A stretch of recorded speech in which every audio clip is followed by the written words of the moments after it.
So this is introduction to programming. Quickly we will go through.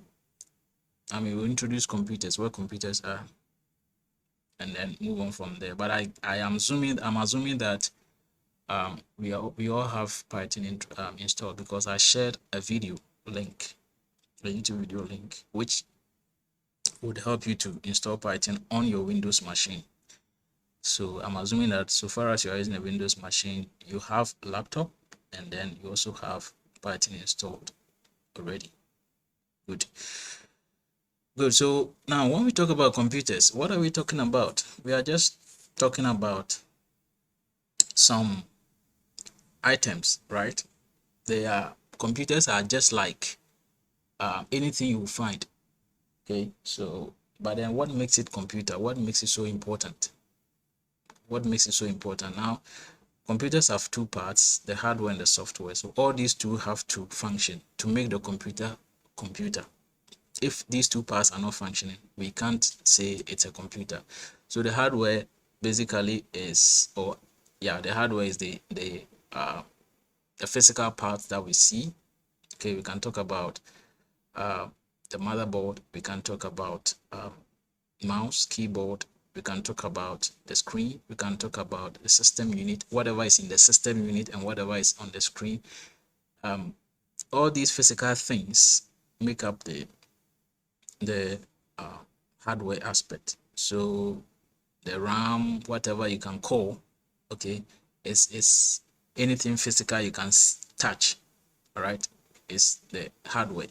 But when we talk about the software aspect is the software aspect is, or they are the instructions that are making the computer do whatever it can do.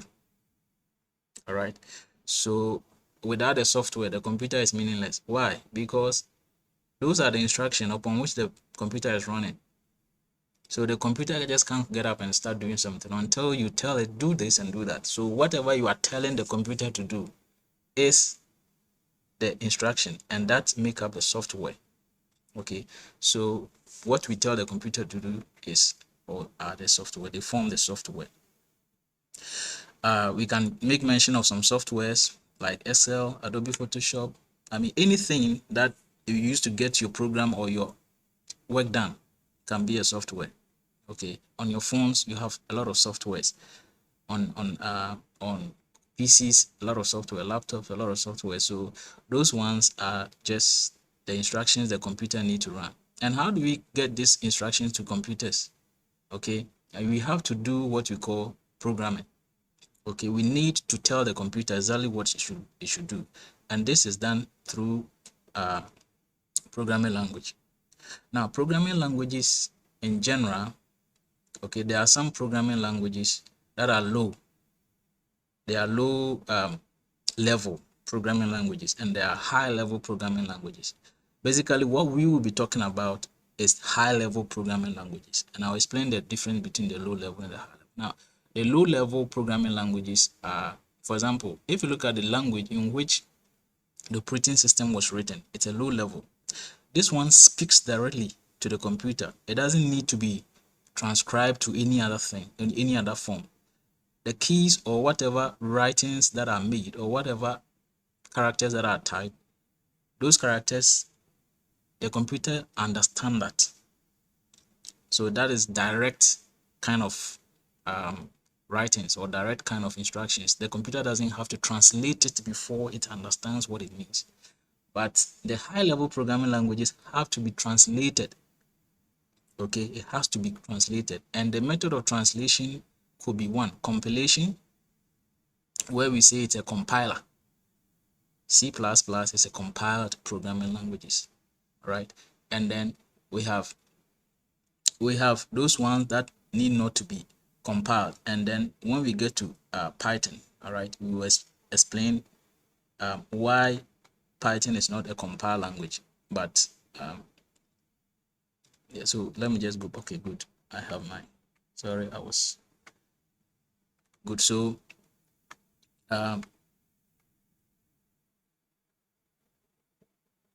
okay, good. So yeah, so I was saying that we have those that are called compiled languages. That is a high level programming language. So those ones have to be translated before the machine can understand. We have machine language. The machine languages are the ones and the zeros that the machine understand. But we are able to write as if we are speaking, right? If I say I am going to school, if I'm telling the computer to print I am going to school, the computer doesn't understand I am going to school. So if you type I am going to school in your Python and then try to print it out, how does the machine know that you want to print out I'm going to school? Now, what you have written there have to be translated. Okay, it has to be translated into a machine code, and that is what the machine understands before it's able to process whatever you want to do and then print it out for you. Okay, so that is something about programming. So instruction is what you are using the programming language to achieve. You are using the programming language to instruct the machine to do something. So you don't just write it and it gets done. When you write it, it has to be translated before. So that is just by that's just the explanation of high level and low level programming. High level, you need whatever you are writing or instruction you are giving has to be translated into machine language. Low level, the machine understands what you are typing, right? Yeah, the machine understands. So that is, and an example of high level programming languages could be Python, which we are going to use for this course. And then there are a lot: Java, C++, JavaScript. We have a lot of them. Okay, you can make mention of so many, but we will understand or explain why we are choosing Python. Okay, so here programming is just you. Okay, it's just writing the steps, the act of writing the steps of instructions that can make the computer perform something. Okay, so when you piece together all these small instruction, then that bulk of instruction that you have, which is supposed to tell the computer what to do, now becomes your program. Okay, so programming is you writing those small steps, those small instructions, right? The steps of writing the instruction. But when you are done and you piece together all these small steps, okay, all these small parts of the instructions, then you have a program. And that is what normally we call a software. A software is just instructions that you have written, and then when you run it, the computer knows exactly what to do. So when you click a button, the button is telling the computer, okay, when I click this button, print something out of the printer. Do this, do that. So those are just instructions that you are giving. All right, so those small instructions that you put together becomes a program or a software. Good. Now, so what is the core mandate of CETA? Okay, well, what are we doing? What is CETA trying to do with this particular program? So what CETA is doing, what CETA is doing is that we are trying to help you. We are trying to guide you to, using simple projects to understand the coding principles or the programming principles. So generally, we will introduce you to type coding. Especially, I'm speaking specific to this project, this course, and then maybe the subsequent ones that we will do, right? So what we are in for is to guide you using projects. So we say we are project based. Okay, we use a project based model. So whatever we want to tell you to do, we will use a project, show you how it is done, and then give you. You also go and do exactly the same thing. And let me just give you this advice if you are jumping into programming. One, you don't necessarily have to understand what you're doing before you do it. That is programming. Even at high level programming and production programming, what people do is they just go online, look for codes, search online, look for codes that can do what they want to do, and tweak it to match up with exactly what they want to achieve. That is the whole thing. So your main task is to understand whatever that person has written. That's the main task. So once you understand what that person has written, it's cool. You can go online, search for codes, GitHub, whatever, go and search for codes. Just tweak the codes and get to do what you want to do. And that is it. All right, so you basically have to understand the code. When somebody write code, you need to understand what that code means so that you can change it to do what, or to suit what you intend doing. So that is the main thing. So that's one advice. So you don't necessarily have to understand. Just even if you don't understand, practice it. You practice and practice and practice until you can just do that without thinking about it. Later you can find the meaning for yourself, and once you get the meaning, trust me, you already know the skill to do it, and you have the understanding to that code, and you are perfect, you are good. So you don't necessarily have to understand everything before you try it. Once you come into the class and then we tell you do something, even if you don't understand, do it. Then find the understanding later. That is by asking or by maybe searching for yourself. And once you want to go into programming, trust me, you have to do a lot of research. You have to do a lot of research, because even if you want to do your own project, right, you will still go and do a lot of research. Even more experienced programmers do researches before they get to finish their project they are working on. So as for research, it should be part and parcel of you once you want to, move into this kind of thing. Good. Now with Python, let me just give you a general programming guidance, but this is more specific to Python. It could be, yes, an advice with regards to programming in general, but this particular advice here, written here, that is Zen of Python, is specifically written for those who use Python, but you can apply it to other programming languages. Some of them are really applicable. And what we are saying is that, yes, they are arguable. I mean, what we have here, some of them can be argued, but generally it can help you to come up with a nice program or a nice project. And what we are saying is that beautiful is better than ugly. These are some statements, right, written by Tim Peters. Okay, so beautiful is better than ugly, and kind of self-explanatory.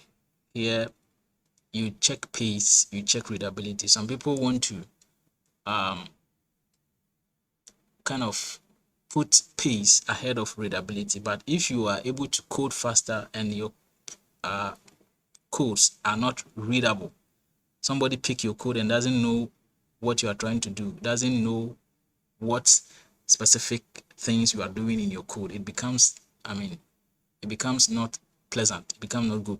So you need to be able to write a code that is readable to everyone who picks your code. Any professional person who picks your code should be able to read exactly what you want to do. Okay, explicit is better than implicit. Okay, so you need to communicate an exact idea. Don't try to be ambiguous. Communicate an exact idea to whoever picks your code. So if you want to do, let's say you are writing a program that adds negative numbers, you need to just write the code so that the person knows, okay, this person is trying to add negative number, not, try to guess, what is he trying to do? No. So explicit better than implicit. Okay, simple better than complex. Yes, you need to adopt simple ways. Don't write too many complex things. I always say that if I pick your writings and then those things are too complex for somebody to understand, I don't know what you are trying to do, because at the end of the day, you want people to fall in love with what you are doing. So if I can't understand maybe what you're doing is very good, but if I don't understand it, trust me, I don't even pay attention to it. I'll just pick it and throw it away. Okay, so you need to go for simple things, but know where the simple can end. So that is where the number 4 says that complex is better than complicated. So sometimes you can't just do something with simple way, in simple ways. You still have to go for the complex, but don't make it complicated. All right, flat is better than this particular one is just more tuned to when we get to nesting of loops and those things. So sometimes you can just achieve nested statement by you just writing one line. For example, if we should get to learn less comprehension, you could see that something you can achieve by nesting a whole lot of loops, you can just use less comprehension to achieve it. Just one line of code and you can achieve it. So it's better to achieve something with one line of code than to nest it over and over and over and become complicated. Now some of these things let's just take it as an assignment. We can just go and find the meaning to these things. Okay, when you type Zen of Python, we will just try and then explain. You can get explanation to all these things. I mean, some of them are quite simple or they are straightforward. Some of them may be a bit complicated, but once you try to search it online, probably you can find the main import of these things. Now, this thing here, okay, the Zen of Python, you can just get all these things printed using this code. Import this. When you type import this, okay, let me see if this thing is active. So import this. If I type import this and run this, yeah, so I have it here. So the whole Zen of code has been Zen of Python has been printed, and that is by using this code. So import this can give you all these things that you're looking for. Yeah, good. So we can go and then search for the meaning. Good. So now we want to move into the major concept in Python. Okay, so programming in general follows some kind of, it's kind of a cycle. Okay, it's a kind of cycle. All right, so that cycle comes with questions. Every cycle, every stage in the cycle, you need to answer a question. Okay, so in general, okay, we say that you need to, it's like you want to get something done. Okay, so you put in or you feed the computer with data based on what you want. Then the computer will process the data based on what you fed into it, and then it will produce a result or an expected result for you. Then you share your result by maybe printing out a screen, printing out on a paper, sending it to your boss, whatever. So this is the general concept of programming. Feed it with data, data gets processed. Okay, once data is processed, it gives you the result, but then you choose to share the results and how you want to share the results. So that is the general concept of programming, right? And these are the questions that at every stage in the programming you need to find or you need to ask, and the answer, number of inputs that you want to feed into the computer. What processes do you want to do with the data? How do you want to process the data? All these things have to be defined, and this is what comes into, or this is what goes into the set of rules that we talked about programs. So these set of rules are what you are giving to the computer. What kind of data are you feeding with? How many? What process do you want? I mean, what processes have to be applied to the data? Okay, and how best do you want to present your result or an outcome? So I mean, these are some questions at every stage you need to answer to get your programming to be able to love what you get. Okay, now these concepts are very important irrespective of the language you are using. I've said it and I'm going to say it again. We are going to use Python, and we will get to know why we are using Python. But these concepts, maybe they may be called differently in some other programming languages, but the concepts are very important and key to whatever you want to do. So far as programming is concerned, you need to understand variables, what variables are. Like I said, Python calls it variables. Maybe some other programming language calls it different name, but the concept is the same. It's still talking about variables.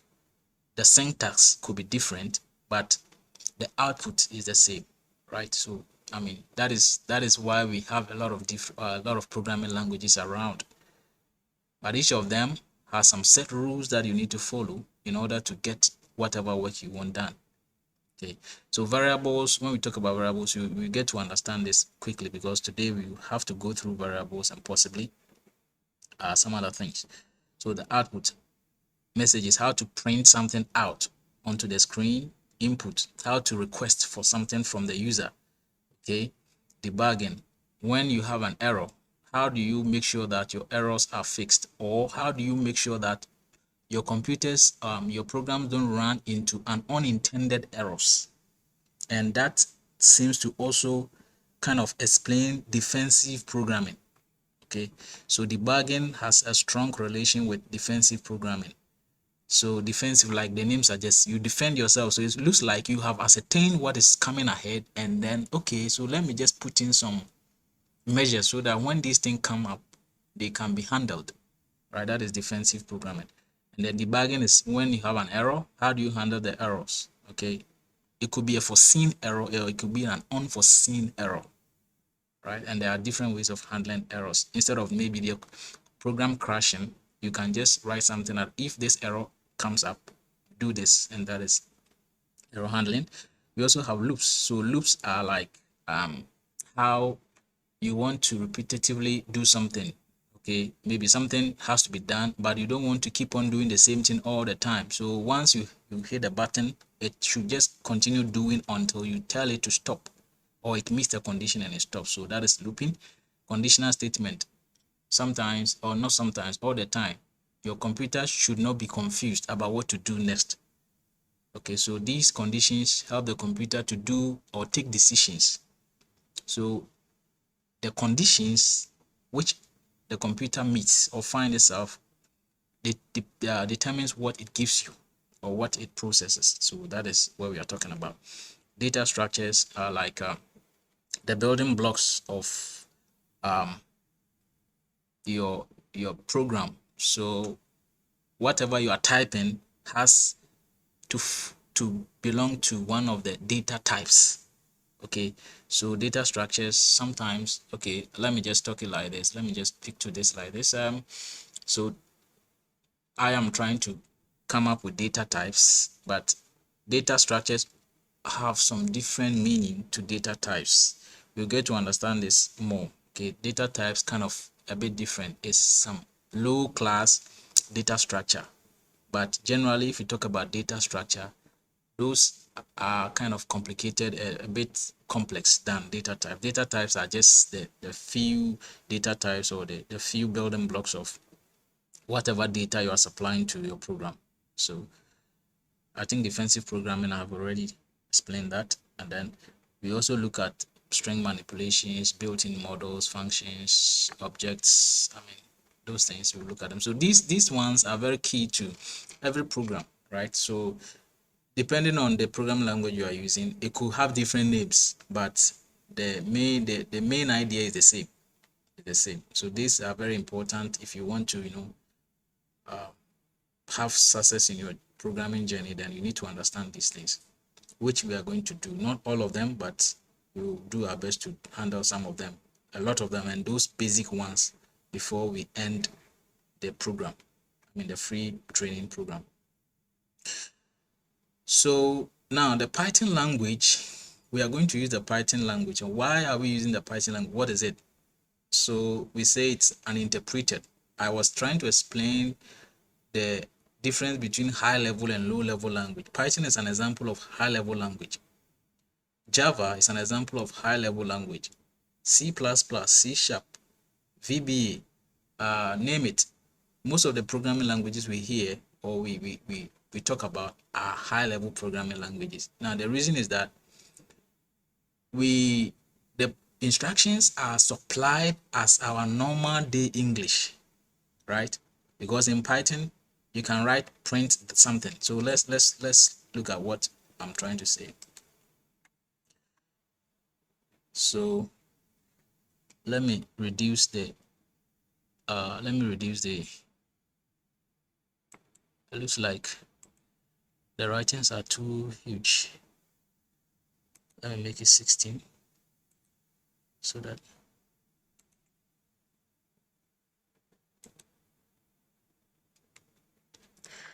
so I can say print 1 plus 5. This is a normal, is a program that I'm writing. I'm telling the computer to print 1 plus 5, and then it's giving me 6 as an answer, which is expected. Now what is happening in our normal day language? we write print something, and we all know what print is, but the computer doesn't understand print. So it's a high level language because it looks like our normal day English language. The way we speak is almost the same way as we are speaking. So that is making it a high level, okay, human readable. High level, you can also say it's human readable. Okay, so the high level programming language is telling you that the language is human readable, and that is what most of the programming languages are. So the interpreted aspect here is that when you type in your instruction, okay, it scans through your code line by line. So it scans through the code line by line and do whatever instruction you have given line by line until maybe it meets an error and then comes out of the program and tell you that there's an error, and it will tell you where the error is. Some of the IDEs can specifically tell you the line where the error has occurred, and that is the meaning of interpreted language. It doesn't compile everything together and then run before it tells you there's an error. In the case of compiled language, it has to change everything to an exe file. Okay, an exe file. So when it changes everything to an exe file before it runs it. So here, if you have, let's say, 1,000 lines of code and it has finished compiling before it's running, and then maybe there's a comma or a dot that is causing an error in that 1,000 lines of code, it becomes difficult to find it. So that is where using an interpreted language has an advantage over compiled language. Yes, compiled languages have some form of advantage, but interpreted languages have this kind of advantage where it runs the code line by line, and then if there's an error with one of the lines, it will tell you this line has an error, fix it and let's move on. Unlike compiled languages where everything is compiled together and then start running until it meets an error, and even if there's an error, the compiled program doesn't even run.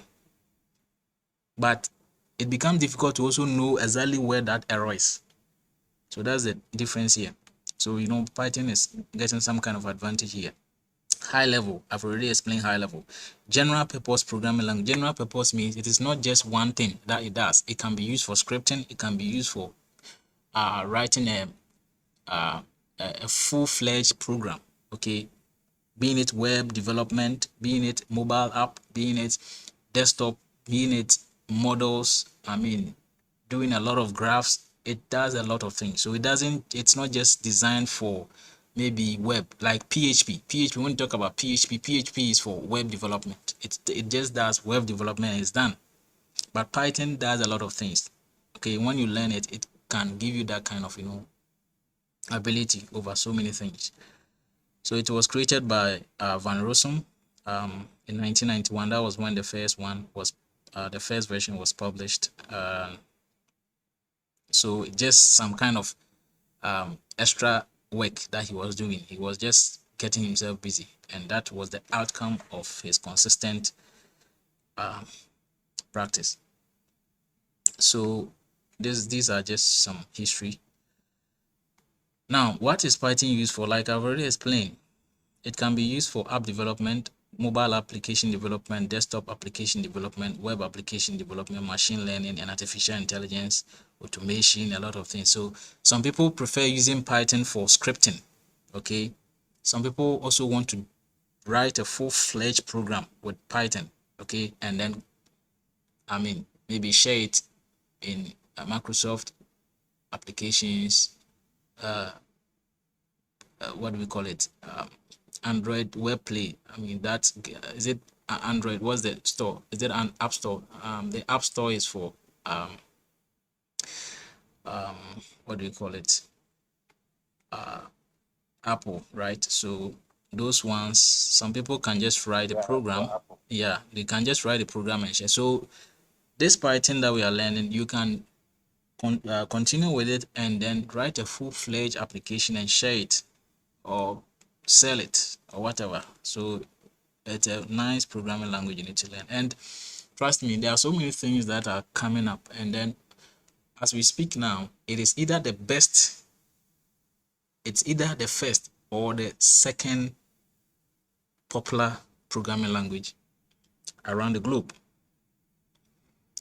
More importantly, with the inception of, or with the increase in artificial intelligence and machine learning, it has become a very, a tool or a skill that when you have it, you become a hot cake. Because most of the time when you check on LinkedIn and they are looking for people for projects, and they either tell you you should have experience with Python, or you should have experience with R, if you are like those who want to go into artificial intelligence and machine learning. Okay, there are other things too, which I didn't bring those one, but a lot of softwares or a lot of applications online, like YouTube was written in Python. Google Chrome was written in Python. Okay, Dropbox was written in Python. Name it, all those busy Spotify and those things, they were all written in Python. So it's not just a, some people think it's a childish language. It's not childish, just that it's easy to learn it, because it's kind of more high level than the other ones. The other ones, you need to write a whole lot of code before you get just a single thing done. But this Python, you can just run a line of code and then you get what you want done. So that is the beauty of it. So if you are new to programming, I think it's the best way, or it's a nice thing for you to start with. Okay, so now, why Python? Easy to read and write, like I've explained, works everywhere. Okay, so it can even have some kind of a some part of Python can even be developed with C. If you've heard of C Python or J Python, Java, C++, and it all works. It's able to integrate with other programming languages, right? So if you are writing some program and then you want to write a part with Java, it can still integrate with it. So that is the beauty of it. Great support because it's open source. Yeah, it's open source. You don't need to pay for license before you can bring your program to production. Okay, so you don't need to buy any license or something of that sort. So you just have to, it's a free a free open source. So many people try to develop models or packages that can help the language work better. So a lot of these packages that you may come across, like pandas, like matplotlib, like what do we call it, NumPy, all of those ones, they were designed, Django and those things, they were all done by people. And because Python is an open source, they did it for free and then they just leave it. So if you get a code, a source code, you can just change something and then you can also put it there as your work, and nobody will come and arrest you. Okay, so I think the other ones I've already explained those ones. So if you want to also install Python, you can just go onto this link, which I have already shared in the page. So you can just go to this link. You can just go to that link and then install Python. So now the project here is that it's just a research. You can just, like, this is the IDE I was trying to play with early on. So open your IDE in computer system and then try typing something. Okay, so like I tried typing print. Okay, you can play with print. With the IDE or the shell, you don't necessarily have to print it. I can just do 9 + 6 and I'll get the answer. But the print statement is a function that can help you print something to the screen. It's not all the time that it has to be just like, so you can just use this one as your calculator. So maybe henceforth, instead of using your calculator, you can just open the shell and try doing your calculators, your math with it. So 7 divided by 6, and it will give you every answer. It will give you that answer that you require. So this is the idea, the shell, the IDE shell. Okay, so if you are interested in it, you can just start playing with it, maybe using it as your calculator or whatever you want to use it for. So good. Okay, so this is just to start the whole thing with it. So our first project that we want to do is our first exercise that we want to do. at this point, if you have any question, you can ask. If you want to get yourself, I mean, something, okay, anything that you need to get yourself so that you can start with it. You can also follow. You can go and get it. If not, then I am assuming that, yeah. Yeah, so, guys, these things were not just only searched from Google. These are the experiences we have gathered over the years, and we have that out of those experiences, we come out with some of the salient points. So I bet that most of this information we have relayed to you were not even research. They are the experiences you've gathered there. Uh, let me say some sort of patterns we have realized that we come across as we develop. So we expect that after this session, you go over again and try and understand them, come back with questions, get the concept.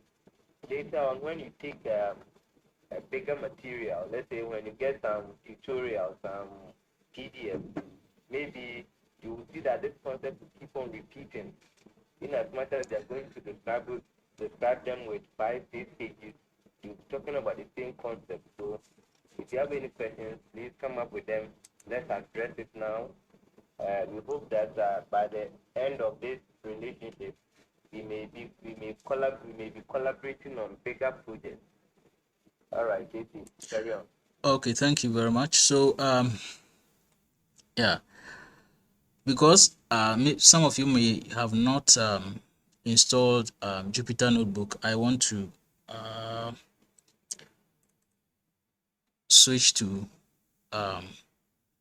IDLE so that we can all follow. So this is the first one, which I think, yeah. So this is the first one. Okay, so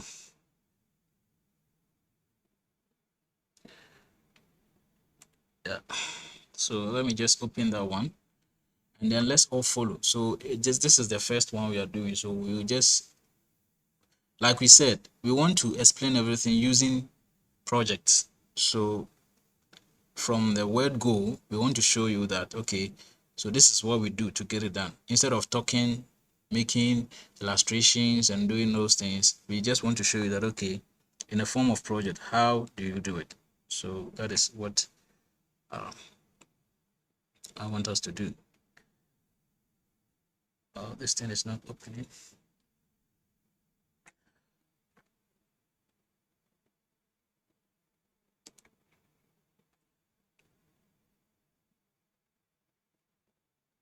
Okay, so let me just explain the whole thing so that by the time it opens, then we can switch to the. Okay, so let me open that one. Open from here.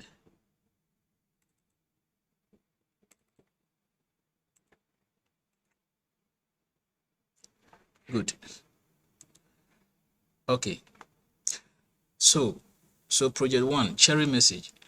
Now, what is the task? The task is that we want to write a simple project or a simple program that greets users with cherry message. Now, what do we mean? What the program does is it first displays hello. Then it asks for your name. Once the user has typed their name, it says hello again, but this time around, it adds the name to it. So that is what the program is about. Now, per the experience I have gathered so far, at least the experience I have gathered so far, I know that if you want to come up with a program or a project, you sit down and then you try to draw a rough sketch of that project or a blueprint of that project. Okay, so once you have the blueprint, you know that, okay, I don't just have the how, but I have the what. What am I doing? You need to understand what you're doing before you think about how do I get it done. So what I am supposed to do is what we carry it in what we put into the pseudocode. But how you do it is your program, your project, the whole project that you are going to do. So the pseudocode, when we say pseudocode is just like instead of writing a working code, you now try to, in your plain language, you try to put down something that leads you to what you need to do. So that is the pseudocode. So it's just a code. Pseudo means something that is false. So it's a false code. It's not a working code. It doesn't run to give you something, but at least it gives you an idea of what you are supposed to do. Okay. Now let's assume that, okay, let's just assume that we are trying to write or get this thing done. Okay, in a normal day, we will just want to write a program that print hello 1 and then request for our name and then add our name to hello. So it says hello, maybe hello Emmanuel, hello Combat, hello whoever. So I mean, I don't know all the names there, but this is what the program is about. So if you were me, how will you go about it? So that is our pseudocode. So right from the word go, we need to learn how to write pseudocode before we learn how to type or write the program itself. So how do we go about it? What do you think we need to do? You can unmute your microphone and talk. And I want it to be learner-centered instead of instructor-centered. I know the answer, yes, but I want you to tell me the answer. So what do you think? And this is not programming. It is just telling me what I need to do to get it done before we even try to put the codes together to get it done. So this is no programming. This is just, I mean, what do we call it? We have a term we call brainstorming, right? So this is just a brainstorm. What do you think we need to do? Nobody's wrong here. Everybody's right. Just tell me what you think we need to do. Okay, first you print hello. Okay. Form of yeah. Okay, so number 1.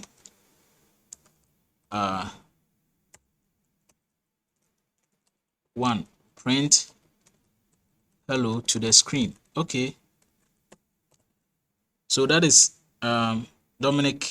What do you think? Apart from Dominic, who else? What do we do next? I don't want Dominic to say it again. Somebody else.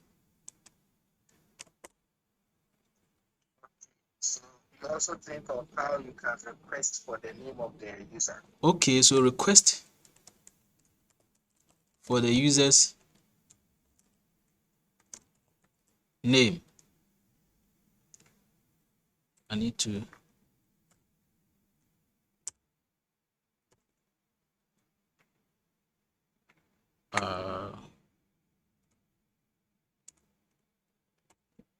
good. I need to request for the user's name. Okay, good. That is done. So what do I do next? Any other person?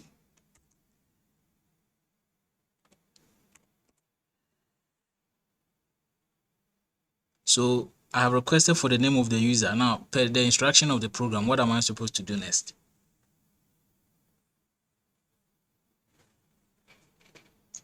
We have print hello plus the user. Okay, so print hello plus user's name. It's a blueprint, a nice blueprint. This is all that we have to do. So it's a pseudocode. We don't need to know programming before we write pseudocode. It's your program, so you know you need to tell, okay, if you are speaking to it. So now in this pseudocode, what we are saying that in pseudocode, just speak to a layman, somebody who doesn't know programming at all. Okay, so how do you explain your steps to a layman to understand without even necessarily going into programming? So that is what you are doing in pseudocode. All right, and it's not, you don't necessarily have to know programming. It's a good practice. You need to, some of you may be experienced, or as we go, you may be experienced. You don't necessarily need pseudocode, but as a start, you need to know pseudocode to help you to know. At least when somebody pick your code, he knows that, okay, this is what the person was trying to do. Okay, so that is a nice. So that is just by the way good. So now we are done. So we need to go on to the program. So now we begin to think about the how. We have done what we need to do, the what goes into it, or what do we do? is already done with the pseudocode. Now, how do we do each point in the pseudocode? So how do we print hello to screen? Now we begin to think about that. That is the programming. So how do I print hello to the screen? Any idea?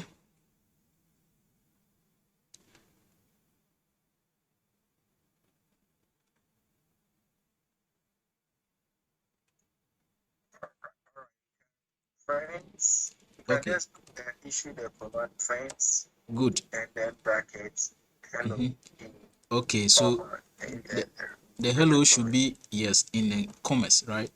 And the quotation marks could be single quotation mark or double quotation mark, right?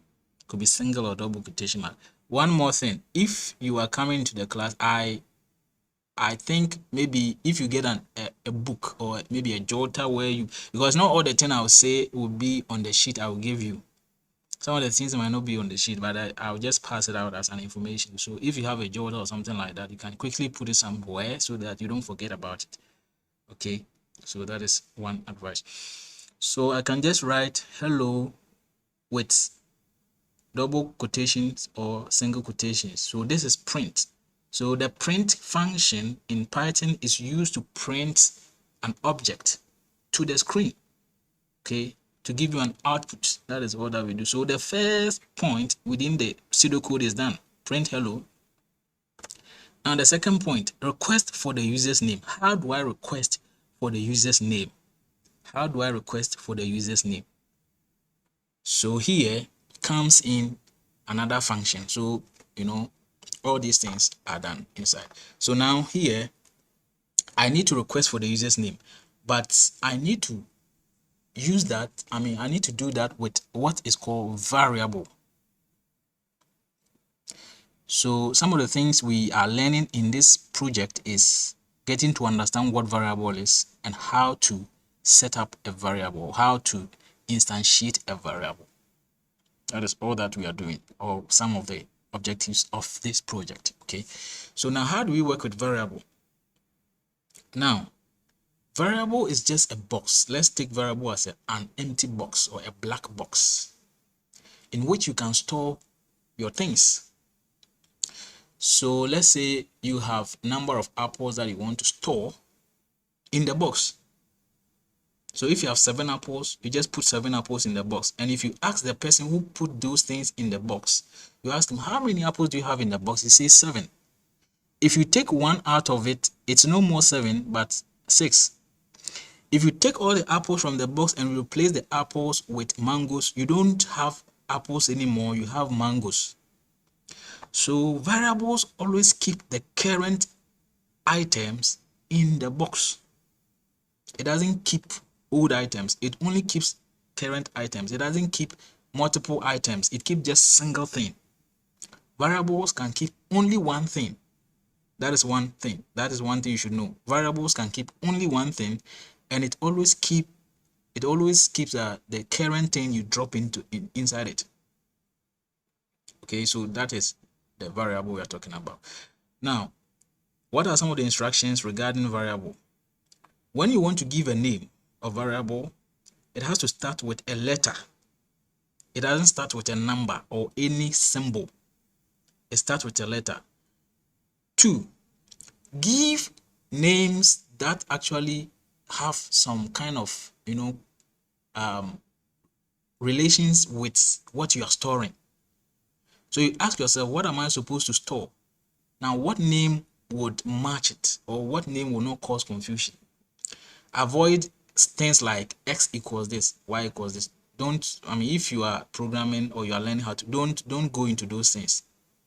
Sometimes you see people, okay, x equals that, y. What is x? What is y? Is x, if x is storing the age of a person or the age of Emmanuel, say Emmanuel's age or age equals this. If x is storing age of Dominic's age equals, don't say x equals this, y equals this, because I don't know x, I don't know y. Okay, so use names that actually have some relations with what you're storing. So what am I supposed to store here? I'm requesting for name. So if I'm requesting for name, I can say name equals, and then variables, we use the the assignment operator. The assignment operator is the equal sign. Okay, we use the assignment operator to kind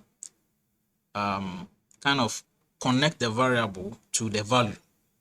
Okay, so we assign the value to the variable. What is on the left is the variable. What is on the right is the value.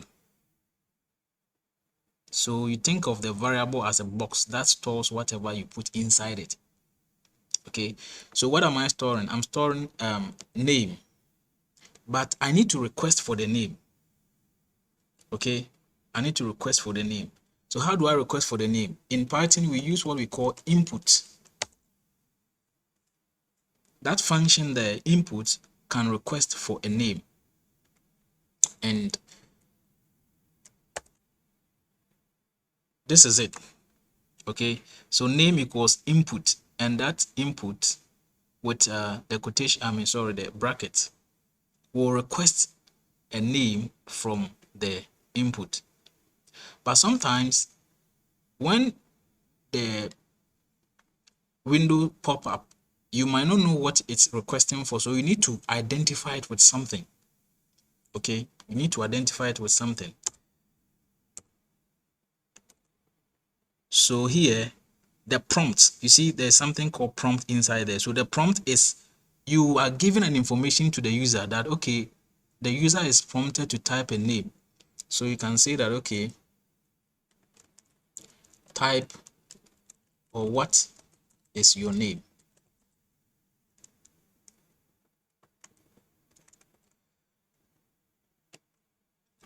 Okay, what is your name? Okay, and the what is your name is a prompt. It gets, it comes with the prompt so that the user knows what he's supposed to do. You don't just write an input and leave it blank. It's not a good programming practice. You don't leave an input, or you don't type an input and leave it blank. If you do that, the person doesn't know what to do. Okay, because the variable doesn't get printed together with the value, but what comes is you need to show the user what to do. So the input, so now we know about the print function, we know about the input function. The print function prints something to the screen, and the input function requests for data from the user. So this is what we are supposed to do. So this is the actual programming we are doing. Now we have requested for the name. Okay, we have requested for the name. What do we do next? We now add the name and the hello and print them out. So what am I supposed to do? I'm supposed to print again. So if I'm printing, then I use the print. What am I printing? I'm printing hello. Sorry. Now, well, let me introduce you to it, because eventually we are going to get there. There are ways to format your strings, or to format your print statement. One of the easiest way is to use the F. Okay, this thing here, when you type the F and you bring either single or double quotation mark, you can format whatever you want to print out onto the screen. So I want to print hello. Okay, I want to print hello, and then that hello there that I want to print, but I want to print the hello and the name, right? I want to print the hello and the name. Okay, I think let me start with, sorry about that. Let me just start with something simple so that we can use the format string, the formatting maybe some other time. We'll go into that. That's why I said that there are different ways of doing the same thing, but the instructor may not touch on everything, so you need to add something to it to make it complete. Okay, so I want to type hello. All right, then plus, okay,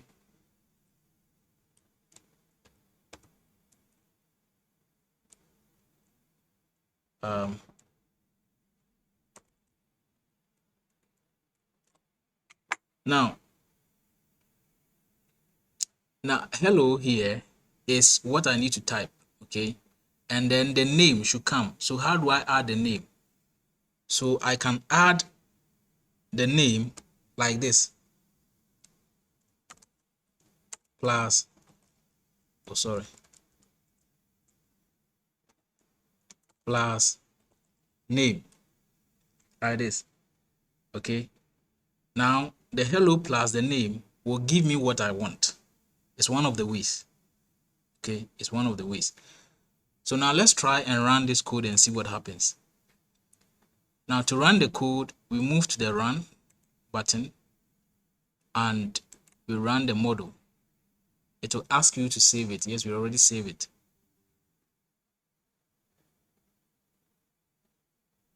So detected at line 8. Oh, okay. Yeah, there's a problem here.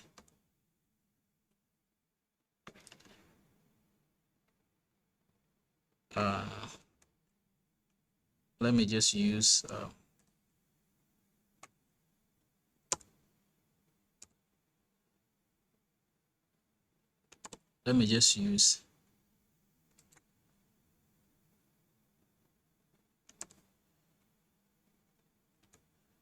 these ones.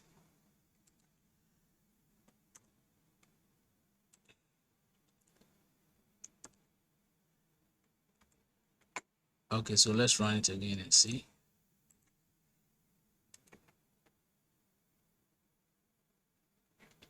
Okay, so the first one printed hello and the second one is what is your name? So now it is requesting for my name. Okay, so this is what I meant by the prompt. So the prompt, when you type the prompt inside, it gives you an idea of what the program is requesting for. So my name is Emmanuel, and then I type enter and it says hello Emmanuel. But there is something here. You see that there was no space between Emmanuel and hello. So we need to fix that from the way we wrote it. So here we can fix that with this thing here.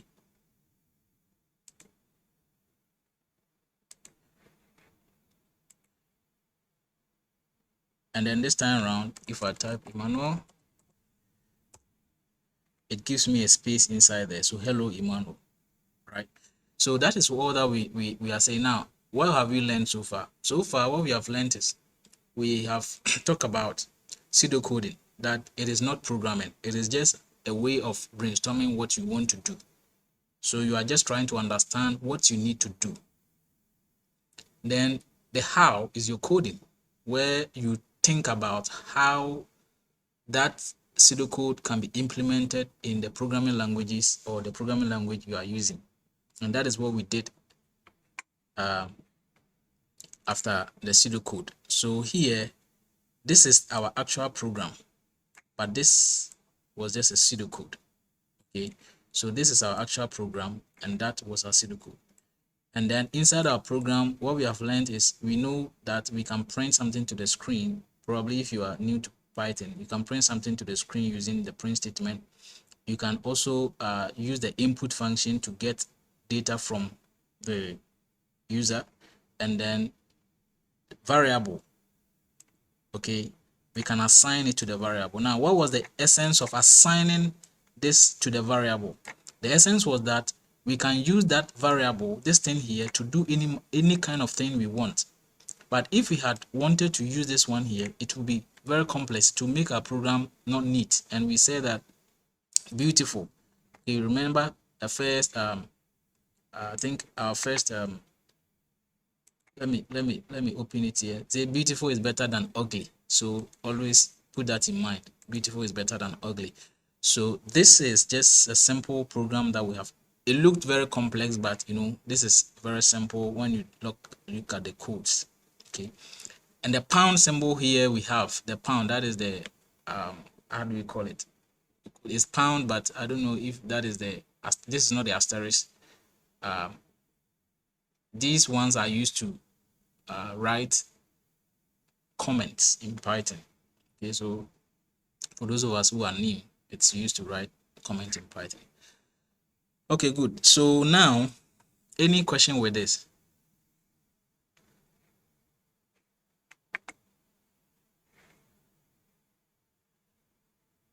Okay. So just by the way, all the things that we wanted to do, we have done it. Okay.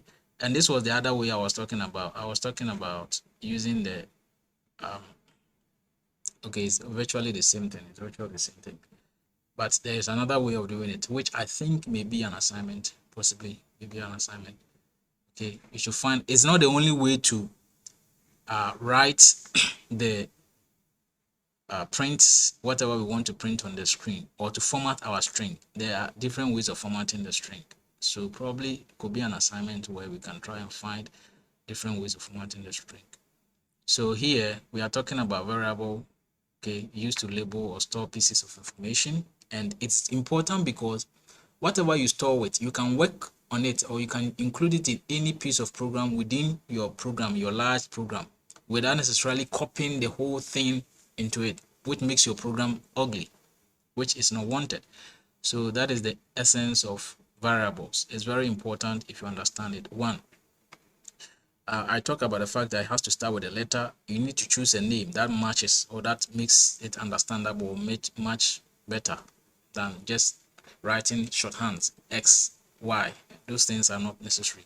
You don't start names with symbols. The only symbol that can be found inside the name of a variable is the underscore. Apart from the underscore, there is no other symbol that can be inside the name. Okay, so for example, let me just give you an example here. So for example, let me just come down here. If I had written name like this, it would have worked because the first letter is underscore. It would have worked. Okay, it would have worked. If I had written one before name, it wouldn't work. If I had included any other symbol like alpha, okay, like alpha, it wouldn't work. So apart from underscore, no other symbol can be found inside a variable. The only things that are allowed to start the name of a variable is the underscore symbol and letters. Numbers can be included in variables, but it can't start it. Probably can end it or it can be in the middle. It's allowed. But apart from the underscore, no other symbol is allowed. These are the most important information you need to keep to make your life easy as you progress through this thing. Now, the second thing that I wanted us to see, this one is a project that is serving as a simple calculator. Okay, so now what the project is supposed to do is we are developing a calculator that will accept two numbers. And then it will add the two numbers, subtract the last number or the second number from the first number, multiply the two numbers, divide the first by the second number. Again, it will also find the remainder. Okay, when the first number is divided by the second number, the number entered can be integer or float. If both numbers are integers, the resulting output should be an integer, else the resulting output should be a float. Now, the objective is that we want to take a look at another program, but specifically we want to understand the data types in Python, floats and integers specifically. We also want to look at conditional statements like using the if statement. We also want to get to know about the operators, the arithmetic operators. Okay, so that is exactly or specifically what we want to look at. All right, so now our pseudocode, let's try and then get to our second program. So let me just copy these things and then paste it inside our work and then write a pseudocode. Even if we don't finish, we can complete our work as an assignment or as a project in the house. Okay, so this is the problem that we have. It says develop a simple calculator that accepts two numbers and add the two numbers.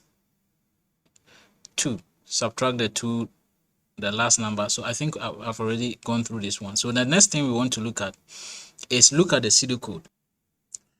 Okay, so let's see. So what is the first thing to do? Request for the two numbers. Yeah, request for the first and second number. Request for the first, second number. And what else?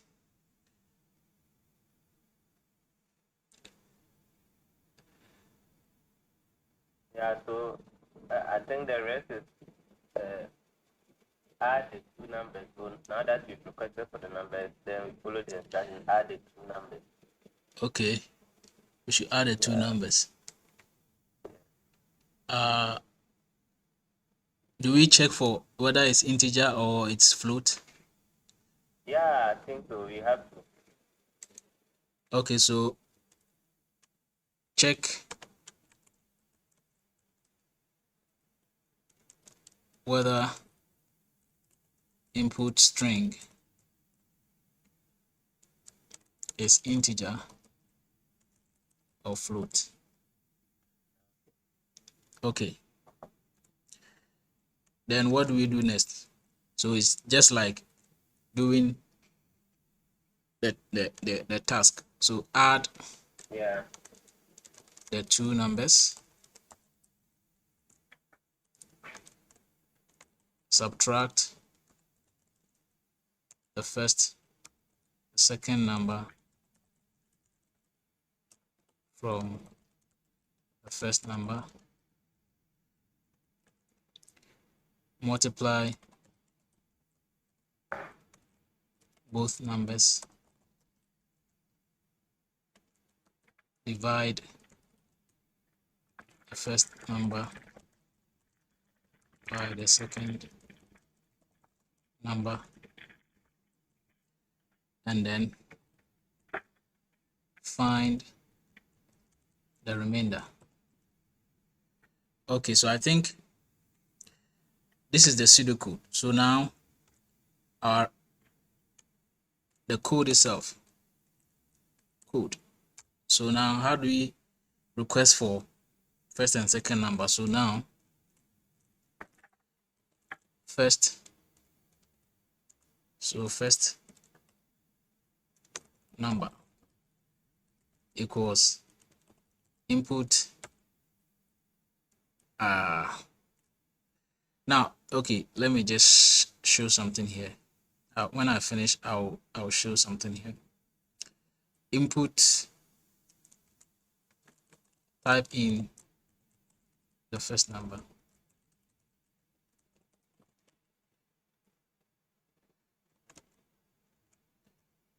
Okay, so just copy and paste.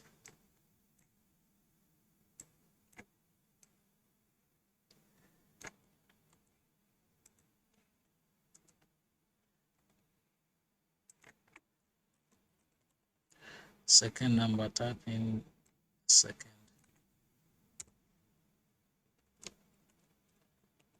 number. Okay, good. So now the first point is sorted out. The next one is check whether input string is integer or float, right?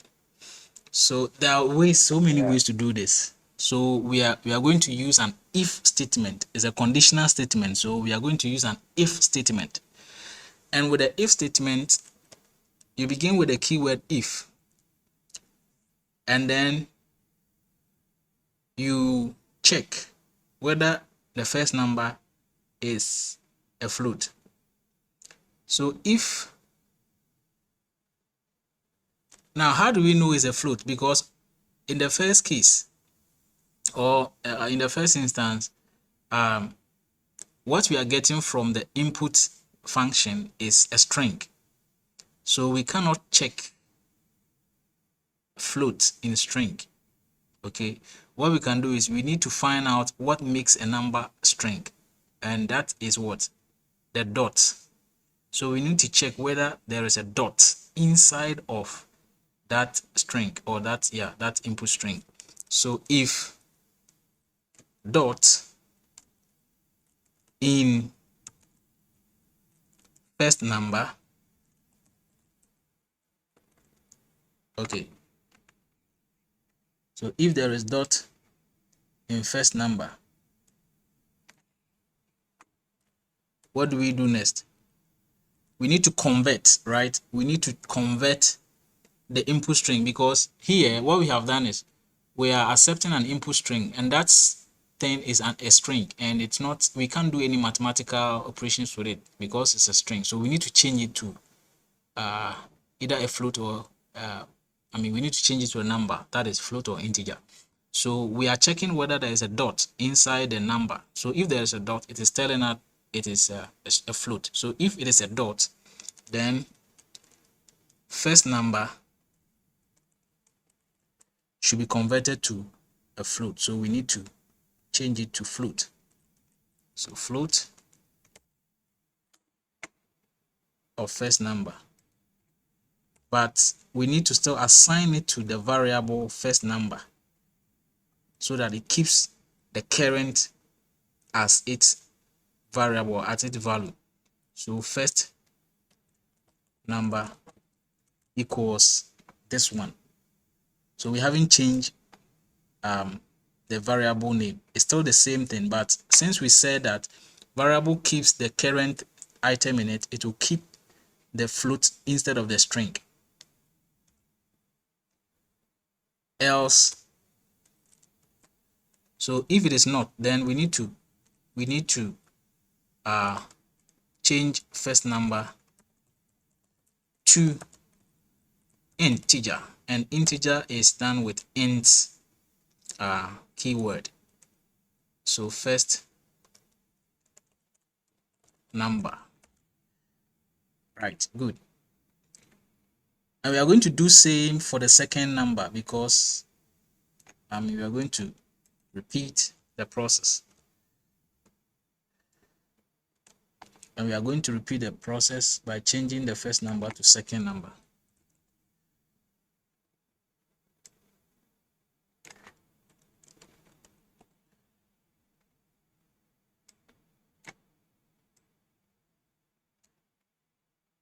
Copy this one and paste in here.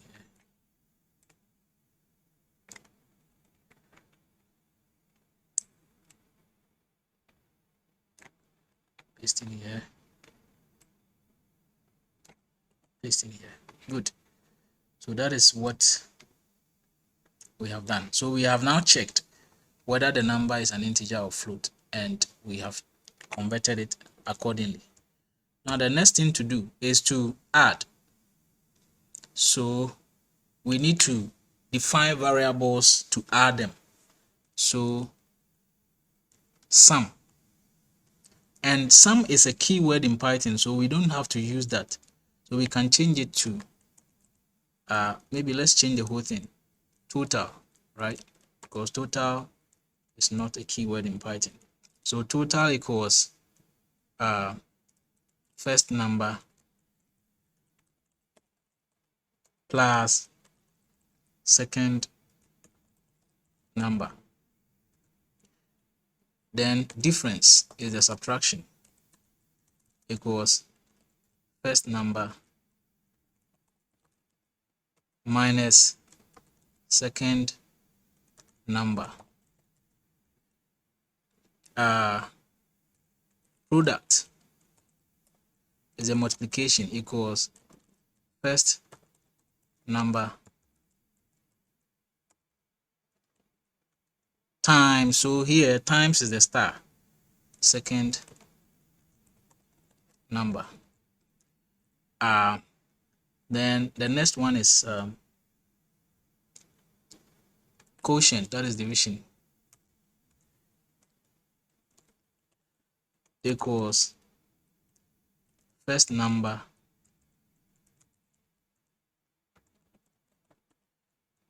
divided by, and the division is this, the forward slash second number, and then we have remainder equals first number mod second number. So the modulus is used to ask for, oh no, is that a mod? That is supposed to be floor division, right? Yes. So we use the floor division. Is the mod? Oh, okay. So Yeah, then I got confused. Yeah, anyway, that's good. Thanks for the. Okay, so that is the remainder. So the mod, good. So now we have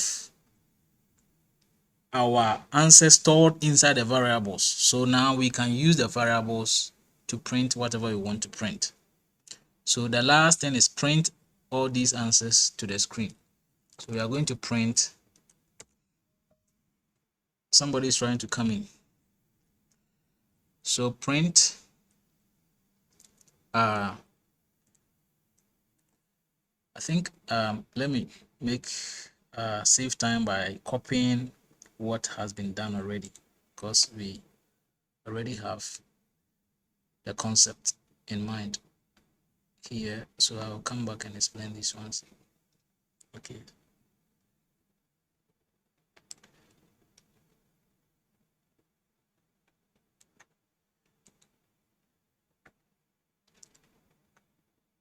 Copy and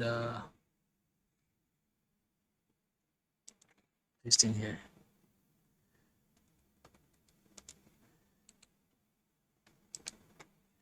Good. So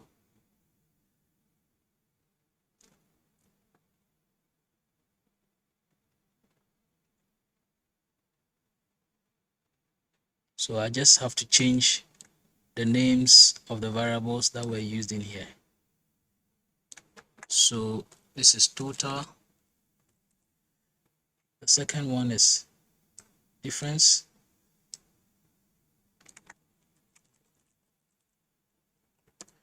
The third one is product.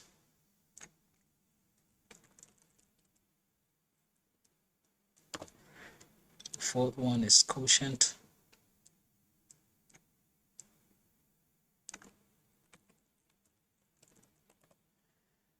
And the last one is the remainder. Good. So here, let's save this one as the second project, project 2.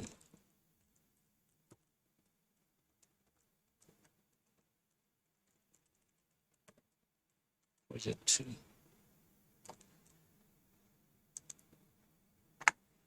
So now, what have we done? So we have written the pseudocode based on the instructions, or per the project instruction. We have written the pseudocode and we have implemented what is seen in the pseudocode. Okay, and we are now about to run our project to see the output.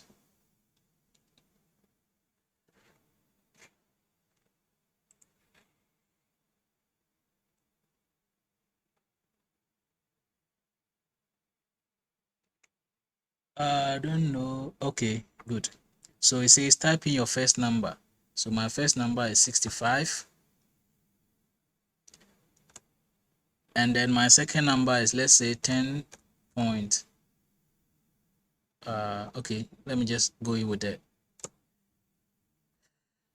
So what I have here is the output data. Summation output is this, subtraction output, multiplication, division, modulus. So that is what we have as our answer. So we can play with these things as far as we have the blueprint done, or we have the program running for an instance of its implementation. Then I mean it's good. We can just try with any other thing that we want to do. So far, what we have learned, or what we have realized in the second project, is that number one, let me go back and then share what we have done so far. So we have implemented data types. Okay, we have implemented data types using the integers and the floats. Okay, so we have data types here, which says that, I mean, strings, the characters, or the text characters that we see, including symbols. Integers are the whole numbers. In Python, it is, so this is just a short note, a small note for your perusal. And then floating point numbers are what we call the float, that is the decimal numbers. The boolean is the true or false numbers, or the true or false values that we see. Now, on arithmetic operators, we have implemented the addition operators, the subtraction, multiplication, division.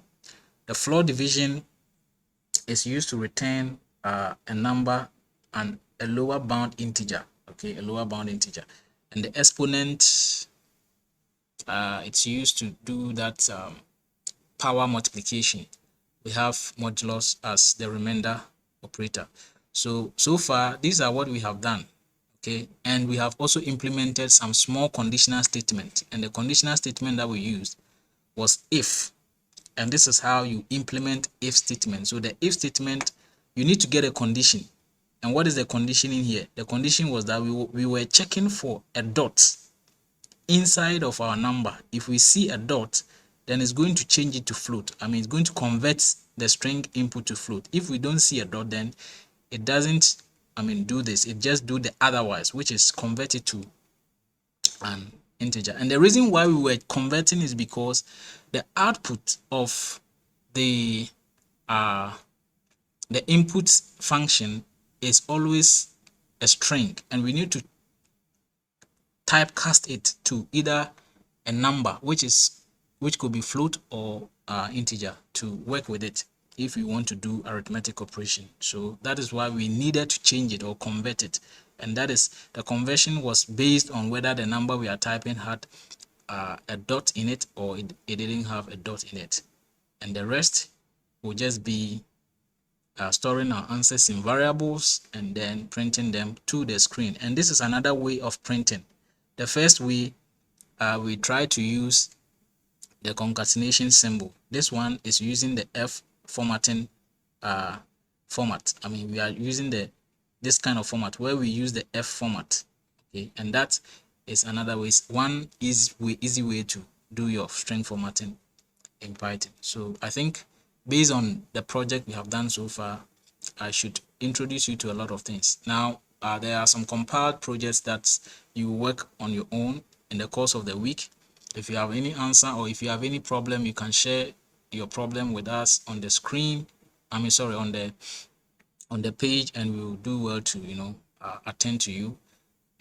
If you are also done, maybe if you finish early, you can just go and then find some other projects online, work with them or work on them, and then you can share your results with your colleagues on the page. Or maybe if you want an idea, you can also share, and then we can help you as best as we can. Yeah, so far this is what we have done in our program.